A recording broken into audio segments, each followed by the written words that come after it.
elemento diagnóstico muy importante que obviamente está siendo desplazado por la tomografía, resonancia magnética. Sin embargo, sigue siendo un elemento diagnóstico que todos ustedes tienen que saber interpretar. La radiografía de tórax puede tomarse en posición PA, AP y en posición lateral. Siempre se debe tomar en inspiración profunda, con una proyección PA. La radiografía de tórax es una técnica que tiene que ser tomada adecuadamente para poder tener una adecuada interpretación. Es como sacar una foto. Si ustedes no centran bien su foto, no abren bien el diafragma, no le dan flash, la foto va a salir mal. Entonces, en la radiografía de tórax tienen que tener ciertas técnicas, tienen que tener cuidado con la técnica para que esto pueda tener una buena placa que permita una interpretación adecuada. Para la técnica, nosotros tenemos que saber la penetración de la radiografía, que significa qué cantidad de rayos X ha usado el técnico, el tiempo que se ha producido la exposición a estos rayos X, el centrado de la placa, que significa que la posición del paciente debe estar completamente paralelo al chasis de la radiografía, y el grado de inspiración. Una placa siempre debe sacarse con una inspiración profunda. Entonces, ¿a qué se refiere el centrado de una placa? Ustedes tienen que saber si está adecuadamente centrada una placa cuando existen unas ciertas características. En una placa, en condiciones normales, uno ve el extremo interno de las clavículas y uno traza una línea que une las apófisis espinosas. Si la distancia que hay entre el extremo interno de una clavícula hacia la apófisis espinosa de un lado y del otro lado es igual, entonces quiere decir que la placa está bien centrada. Indudablemente, cuando una de estas clavículas se aleja de la posición de la línea media que une las apófisis espinosas, entonces uno puede decir que la placa está rotada a la izquierda o a la derecha, dependiendo dónde se aleje, dónde esta distancia sea mayor. Tienen que aprender a distinguir lo que son los arcos costales anteriores y los arcos costales posteriores. Estos son los arcos costales anteriores, estos son los arcos costales posteriores. Entonces, lo primero que tienen que ver es el centrado de la placa. Después de ver el centrado de la placa, tienen que ver la penetración. La penetración se refiere a la cantidad de rayos X que ha usado el técnico, al tiempo de exposición que ha hecho el técnico de esos rayos X con el paciente. ¿Cómo uno puede saber que está adecuadamente penetrada una placa? Es a través de poder ver en la parte superior de la radiografía, por encima del arco aórtico, se pueden ver los cuerpos vertebrales de la columna cervical, y por debajo solamente se dibuja la sombra de la columna y se puede apreciar los arcos costales detrás del área cardíaca. Entonces, esto es una radiografía bien penetrada, porque cuando está con poca penetración, entonces yo no puedo ver ni los arcos costales ni la columna vertebral. Entonces digo que es una radiografía poco penetrada, es una radiografía que le han dado pocos rayos X. O por el contrario, puede ser una radiografía muy penetrada. Una radiografía muy penetrada es una radiografía de huesos, de la columna. Una radiografía muy penetrada permite ver toda la columna a lo largo, en toda su extensión, y se aprecian mejor los arcos costales. Una radiografía muy penetrada es una radiografía muy negra, donde obviamente se distorsionan las imágenes pulmonares. A veces no se logran ver las imágenes. Una alta penetración o muy penetrada. Entonces, esa es otra cualidad técnica que deben analizar: el centrado de la placa, la penetración. Y por último, una radiografía tiene que estar bien inspirada, bien inspirada. La inspiración uno puede saber analizando la relación de los diafragmas, que es el músculo inspiratorio principal, con los arcos costales. Hemos visto hace rato que las costillas tienen dos porciones: los arcos costales posteriores y los arcos costales posteriores, que son estos, y los arcos que son más o menos horizontales, y los arcos costales anteriores que van en forma vertical hacia adelante. Entonces ustedes tienen que contar la relación que existe entre los arcos costales y la posición del diafragma. Si uno cuenta los arcos costales anteriores, este es el primer arco, el segundo arco, tercer arco, cuarto, quinto arco. El quinto arco, el extremo anterior del quinto arco tiene que estar por encima del diafragma, entonces uno asume que está bien inspirada. O puede contar los arcos costales posteriores. Este es el primer arco, el segundo, el tercero, el cuarto, el quinto, sexto, séptimo, octavo. Cuando el noveno arco costal posterior está por encima del diafragma, entonces también asumimos que esa es una radiografía bien inspirada. Entonces ustedes tienen que ver tres aspectos: el centrado de una placa, el centrado de la placa, la penetración de una placa y el grado de inspiración. Cuando está mal inspirada una placa, entonces si contamos 1, 2, 3, 4, este quinto arco costal no está por encima del diafragma. Entonces decimos que la placa está mal inspirada. Cuando una placa está mal inspirada, a veces se magnifican las imágenes pulmonares, se magnifica el tamaño del corazón. Una vez conocido esto, para analizar una radiografía de tórax deben empezar de dentro a afuera. Primero la parte del tórax óseo, las costillas, los arcos costales anteriores, posteriores, la posición de la escápula, las partes blandas del tórax, la posición del diafragma. El derecho siempre es un poco más alto que el izquierdo. Los senos costofrénicos.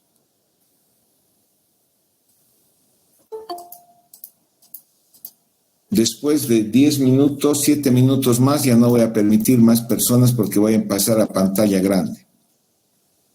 Entonces, en una placa ustedes tienen que identificar el extremo interno de la placa. Las apófisis espinosas, que son estas imágenes blancas, las apófisis espinosas. La imagen de la tráquea con su bifurcación en el bronquio derecho, bronquio izquierdo. Los arcos costales anteriores y los arcos costales posteriores. Siempre se confunden al contar los arcos costales. La primera costilla no suele tener una porción de arco costal posterior, sino directamente se va hacia adelante. La primera costilla es esta. La segunda costilla es la que tiene un arco costal posterior. Y de aquí empieza a contarse la segunda, la tercera y así en forma progresiva. Después de ver el tórax óseo, una radiografía adecuadamente tomada, no tiene que tener la sombra de la escápula incluida en el pulmón. El paciente tiene que llevar los brazos hacia adelante de tal forma que las escápulas salgan del campo pulmonar. A veces el paciente no lleva los brazos adelante y se ve la sombra de la escápula que está proyectada sobre el campo pulmonar. Al proyectarse la sombra de la escápula, produce una zona de aumento de densidad que hace, que produce lecturas erróneas de la placa. La escápula, en este caso, la escápula está aquí afuera. No se ve la sombra de la escápula acá. Supongo que ya estarán todos los interesados. Entonces, después de ver las partes, el tórax óseo, uno va de afuera adentro y ve lo que significa la pleura. La pleura en condiciones normales no se la ve. La pleura es la membrana que recubre al pulmón y no tiene una imagen radiográfica. No tiene una imagen radiográfica, por lo tanto no se la ve, no es visible. Se debe ver los senos costo y cardiofrénicos para poder ver si están libres o están ocupados. El seno cardiofrénico, el ángulo cardiofrénico y el ángulo costofrénico. El ángulo costofrénico derecho, el ángulo costofrénico izquierdo. En este caso, por ejemplo, aquí hay una superposición de una imagen que corresponde a la mama. Esta es una radiografía de una persona de sexo femenino y ustedes pueden ver que esta imagen densa que corresponde a la mama produce una zona de aumento de densidad a nivel del campo pulmonar. Pero indudablemente eso no es por patología pulmonar, sino que existe una superposición de la imagen que corresponde a la mama. Los ángulos costofrénicos, derecho, izquierdo, el ángulo cardiofrénico, que tienen que estar libres. Después de ver el tórax óseo, la pleura, analizan los campos pulmonares. Los campos pulmonares en condiciones normales es 8 y 10. Voy a pasar a pantalla completa.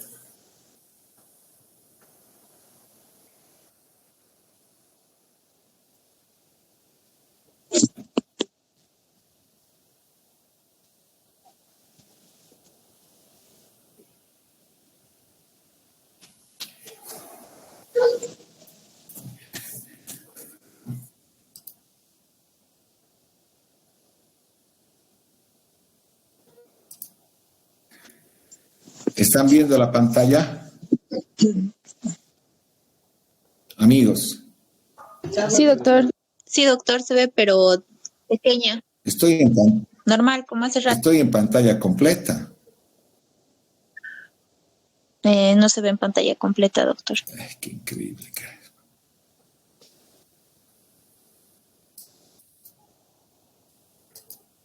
Ya. Ahora.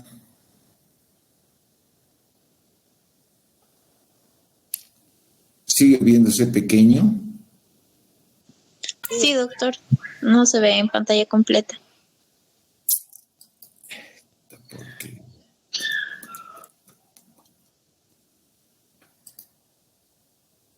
Espera un rato, por favor. Pantalla completa.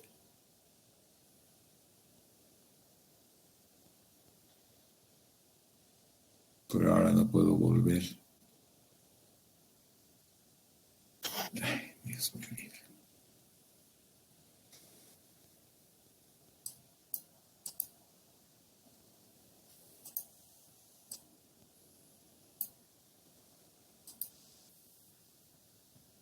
Ahora se ve en pantalla completa. ¿Cómo están viendo la imagen? Como hace rato, doctor. Ahora. Lamento decirle que todo sigue igual. Qué pena. Lamento decirles que ahorita me voy a cansar y voy a acabar la clase.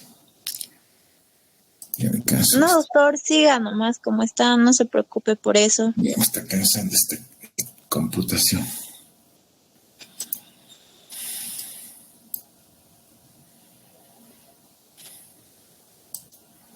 Ahora. No, doctor.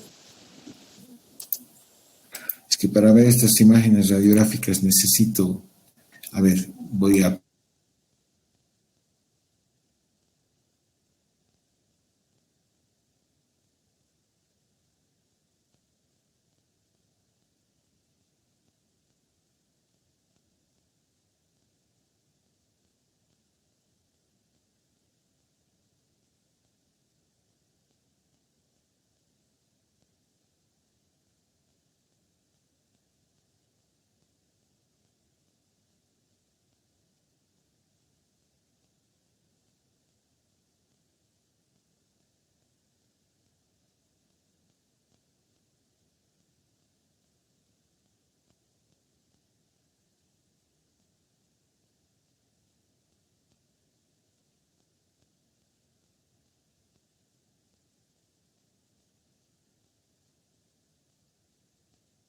pulmonares.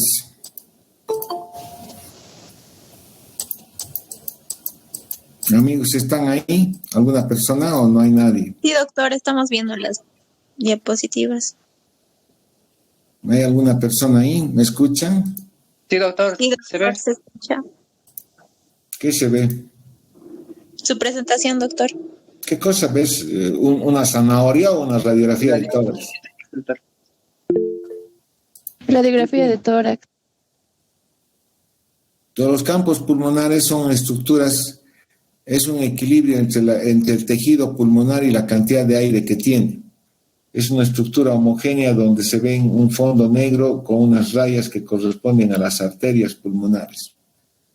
Esta es una estructura normal de los campos pulmonares. Obviamente hay alteraciones en los campos pulmonares por aumento de la cantidad de tejido o aumento de la cantidad de aire.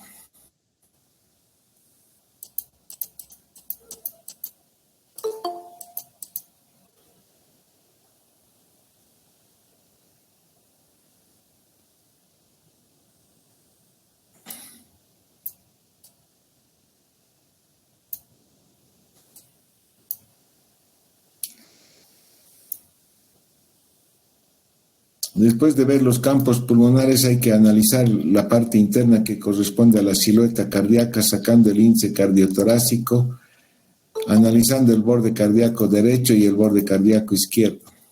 El borde cardíaco derecho está formado por la vena cava superior y la aurícula derecha, mientras que el borde cardíaco izquierdo está dada por la posición de la aorta, la arteria pulmonar, la orejuela de la aurícula izquierda y la masa ventricular izquierda.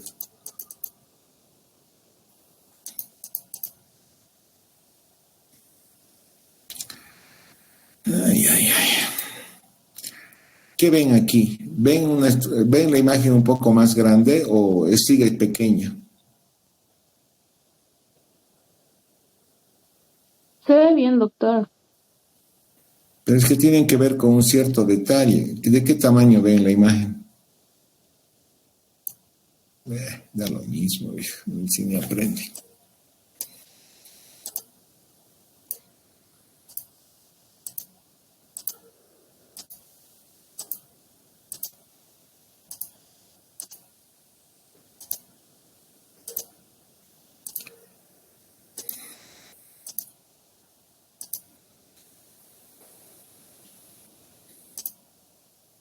El borde cardíaco derecho está formado por las sombras de la vena cava superior y la aurícula derecha, mientras que en el lado izquierdo tenemos la posición del arco aórtico, el tronco de la arteria pulmonar, la orejuela de la aurícula izquierda y la masa ventricular.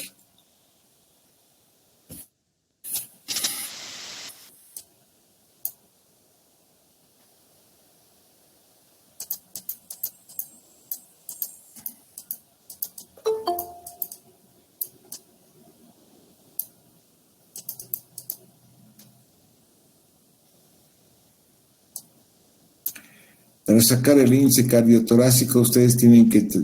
el índice cardiotorácico analiza el tamaño del corazón. Ustedes tienen que trazar una línea a través de la apófisis espinosas, medir la distancia más larga hacia el borde cardíaco derecho y la distancia más larga al borde cardíaco izquierdo. Y obviamente también trazar una línea que une el diámetro del tórax en la parte más distal, y se divide este diámetro cardíaco con el diámetro torácico. Esto se llama el índice cardiotorácico, que tiene que tener un tamaño menor de 0,5.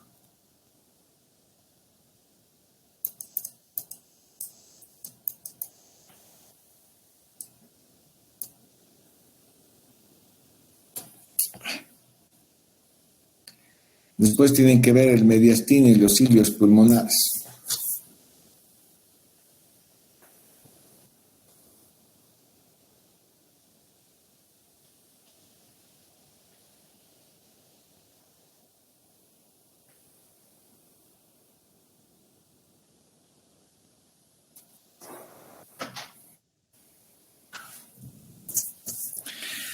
Para ver el mediastino y los cilios pulmonares tienen que averiguar la forma y el ancho del mediastino.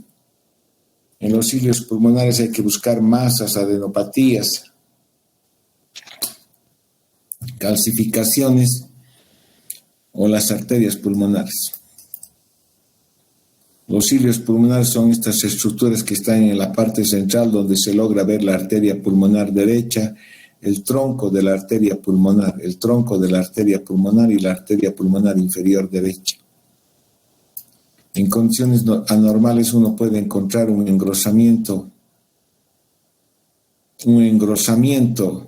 del tronco de la arteria pulmonar. Eso es un signo radiológico de hipertensión arterial pulmonar. Obviamente aquí también se ve una cardiomegalia y un abombamiento del tronco de la arteria pulmonar.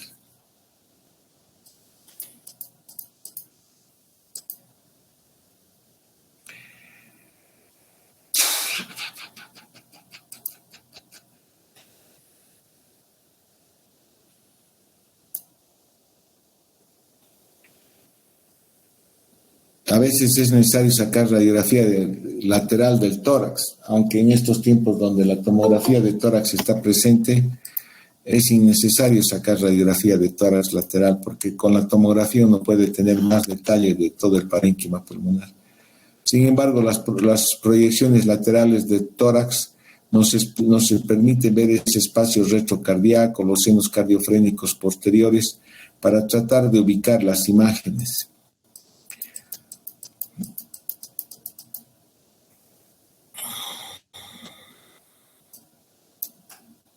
Entonces, esta imagen, esta parte que está detrás del corazón, que corresponde al seno cardiofrénico posterior, y esta parte que corresponde a los lóbulos inferiores, en la radiografía de frente, a veces están oscurecidas y no se logran ver. En este ejemplo, por ejemplo, aquí uno ve una radiografía de tórax donde no se puede ver ninguna imagen en esta parte y uno puede asumir que es normal. Sin embargo, en una placa lateral se demuestra la presencia de una imagen de aumento de densidad en toda la parte inferior, que está justo detrás del corazón en el pulmón izquierdo. Entonces, esta imagen está oscurecida por la silueta cardíaca. Entonces, para eso sirve la radiografía de tórax lateral.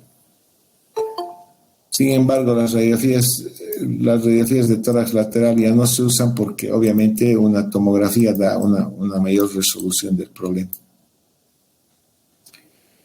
En los campos pulmonares puede haber lesiones con aumento en la cantidad de aire, unas lesiones que se llaman lesiones de hiperclaridad, por aumento en el contenido del aire. La imagen que da el pulmón es un equilibrio entre el aire y el tejido pulmonar. La hiperclaridad pulmonar puede ser localizada o difusa, localizadas como son bulas, quistes, cavernas, o difusas con un aumento difuso del contenido de aire en el pulmón, en el enfisema, en el asma. Aquí uno puede ver, por ejemplo, una imagen hiperclara del pulmón asociado quizás a una bula gigante. Son zonas con aumento en la cantidad de aire. En este caso existe una zona, un tórax en campana con aumento en la cantidad de aire producido por un asma crónico. O puede ser, por ejemplo, en un estado de enfisema, donde ustedes ven un aumento en el tamaño del pulmón, una disminución un aplanamiento de los diafragmas, estrechamiento del mediastino. Entonces son imágenes hiperclaras por aumento del contenido de aire. Los problemas pulmonares pueden darse por ocupación del espacio alveolar, por tejido, por líquido, por condensación. Pueden ser lesiones nodulares, masas o pueden ser atelectasia. Estas lesiones se dan porque aumenta el contenido, la cantidad de tejido que existe en el pulmón. Qué increíble.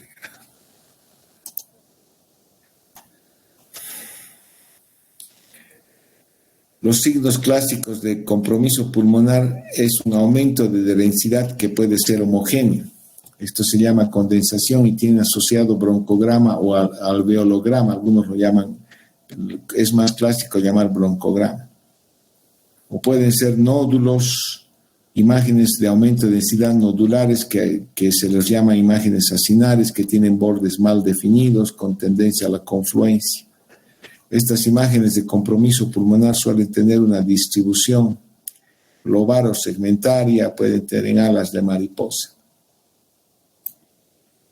La imagen de condensación, entonces, es una imagen de aumento de densidad por ocupación alveolar. Puede ser acinar macronodular con un tamaño de mayor de 1 centímetro, son confluentes de bordes mal definidos, o puede ser una condensación asociada a un broncograma aéreo. Aquí tenemos una imagen de aumento de densidad, una zona blanca de aumento de densidad que borra el borde cardíaco. Aquí uno puede ver el borde cardíaco en este sector, pero aquí ya no se ve el borde cardíaco. Entonces esto es una imagen de condensación del lóbulo medio.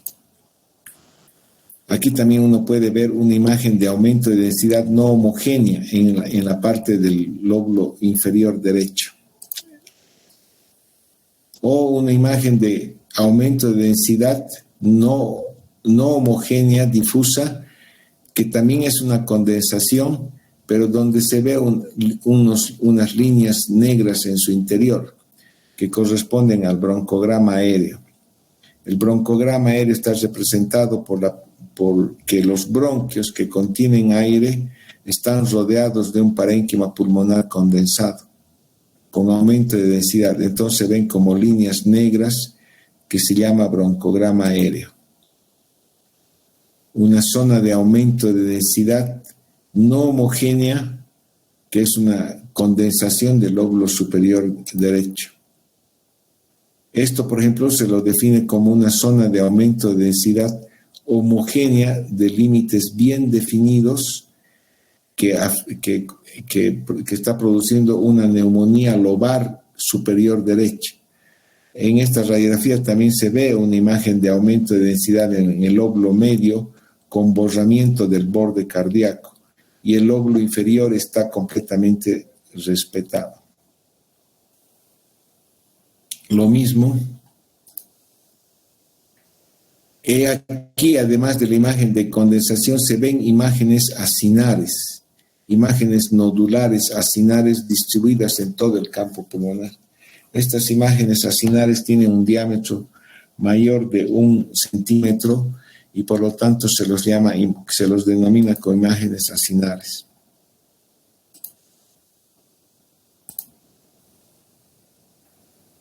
Aquí hay una zona de aumento de densidad no homogéneo en la base pulmonar derecha con borramiento del diafragma. Después de ver un patrón alveolar de ocupación de condensación, también hay un patrón de compromiso pulmonar intersticial, por afección sobre todo del intersticio. Esta afección intersticial puede ser reticular, puede ser lineal o puede ser nodular, pero tiene que ser micronodular, de un tamaño de menor de 2 milímetros, o una combinación de estos tipos de imágenes, reticular, lineal o micronodular. Esta ocupación intersticial está dada por acumulación o infiltración del intersticio pulmonar por líquido, por edema, células inflamatorias, infecciosas, células neoplásicas o un material proteináceo. Pueden ser lesiones septales, como las líneas de Kerley, es el patrón lineal, no septales como pequeñas densidades irregulares, como el pulmón sucio, el pulmón en vidrio esmerilado, típico de las neumonías virales. Puede ser un panal en forma de panal de miel donde hay imágenes reticulares asociadas con quistes.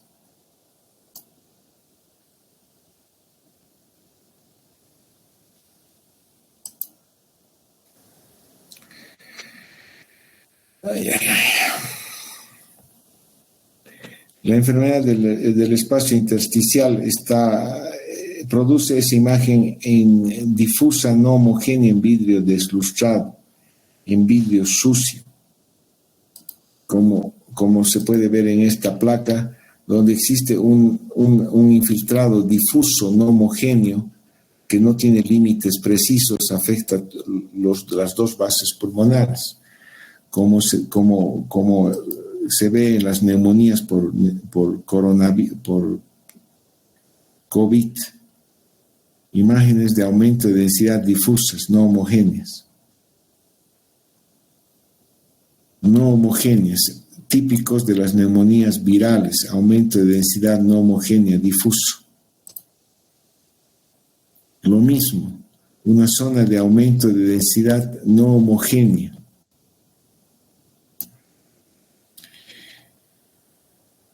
Este daño intersticial difuso en las etapas agudas se presenta como las radiografías que hemos visto.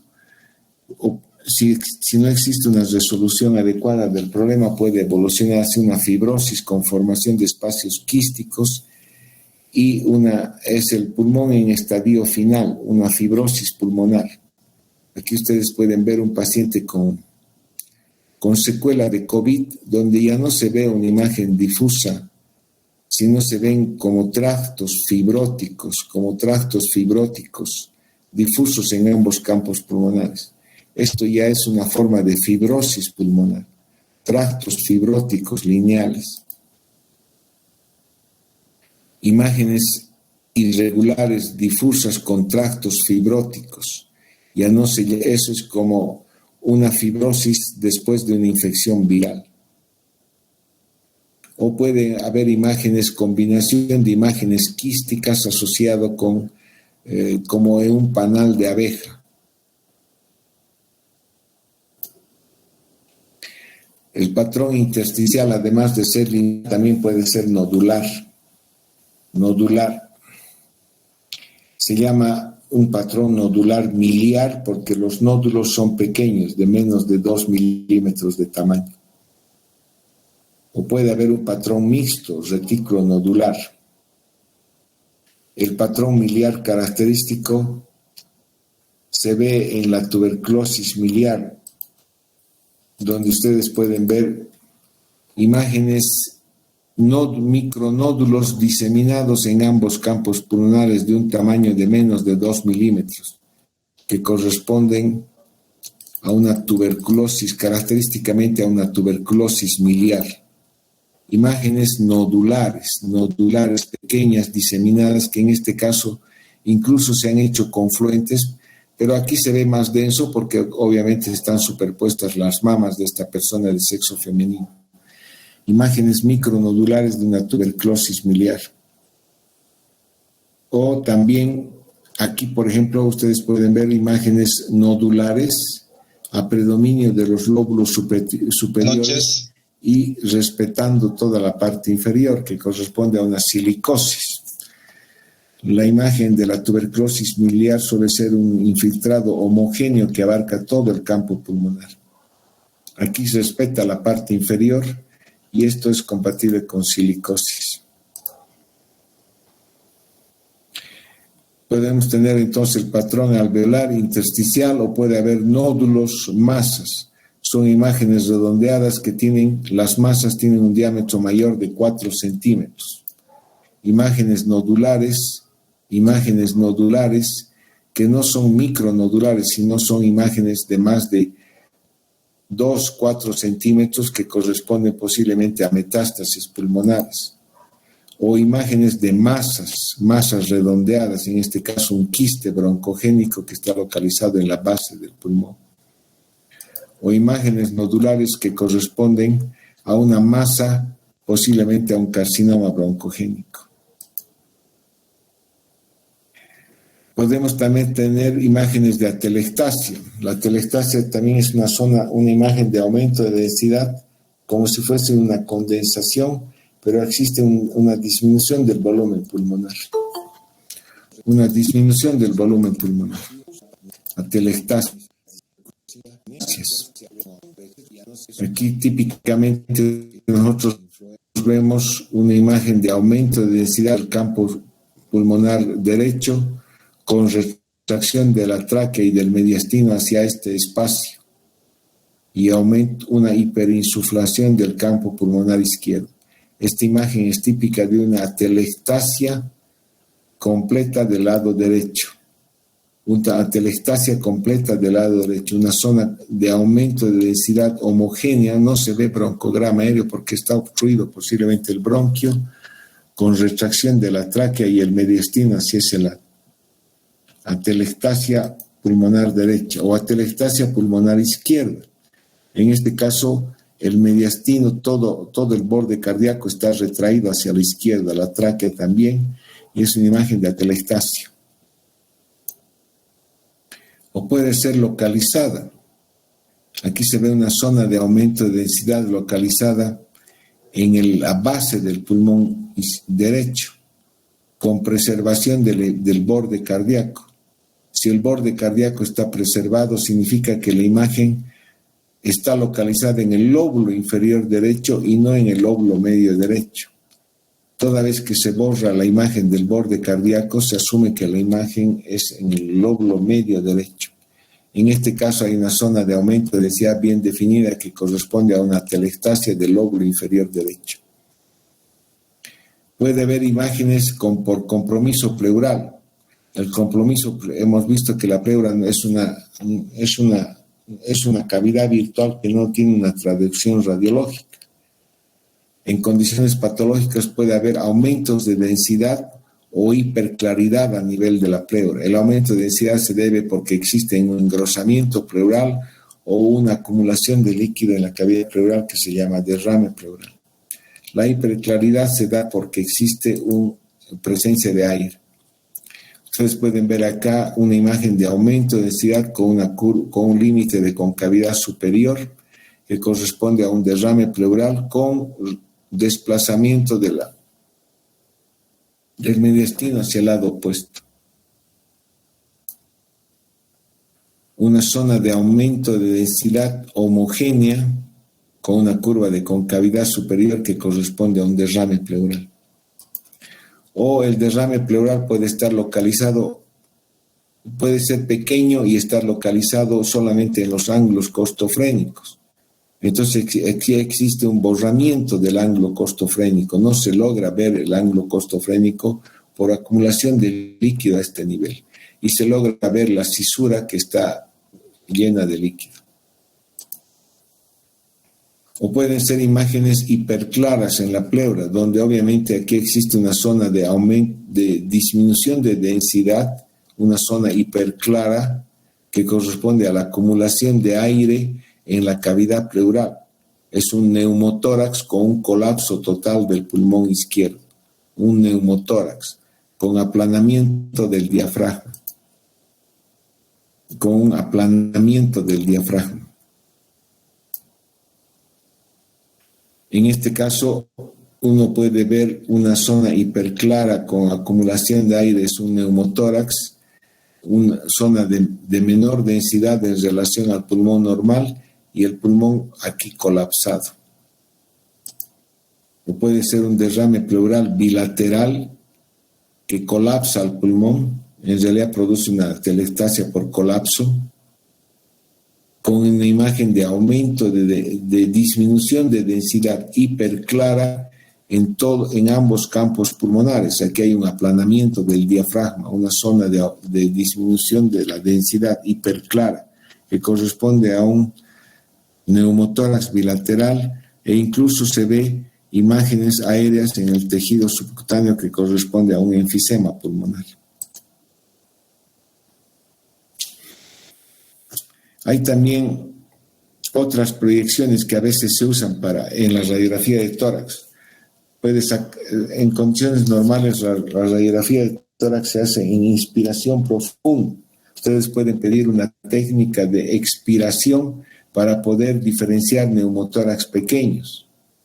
Hacer fluoroscopía para hacer un estudio dinámico de la forma como se mueve el diafragma cuando hay parálisis diafragmática.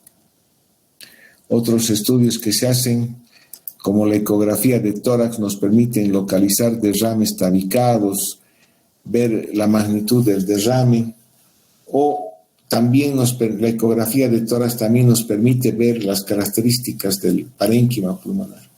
Actualmente la ecografía de tórax incluso se está usando para poder diagnosticar neumonías, problemas intersticiales pulmonares por ciertas características. Indudablemente eso lo hacen las personas especializadas en aquello. Y por último, para los estudios de los problemas pulmonares también pueden pedir tomografía de tórax con contraste de alta resolución, tomografías helicoidales, gammagrafía pulmonar de ventilación, perfusión, angiografía pulmonar, arteriografía bronquial. Son estudios especializados que se realizan en circunstancias especiales y que obviamente tienen su indicación y su evaluación de acuerdo a la especialidad que hagan, ¿no? Ya van a disculpar, pero estas técnicas de clases virtuales no son adecuadas. Deberían pedir ustedes que ir a clases presenciales de una vez. Ya. ¿Tiene alguna pregunta? Ya está bien, nos vemos el día lunes. Hasta luego, a las 7 de la... Hasta luego, doctor, gracias. Hasta luego. Hasta luego, doctor, gracias. Hasta luego, doctor.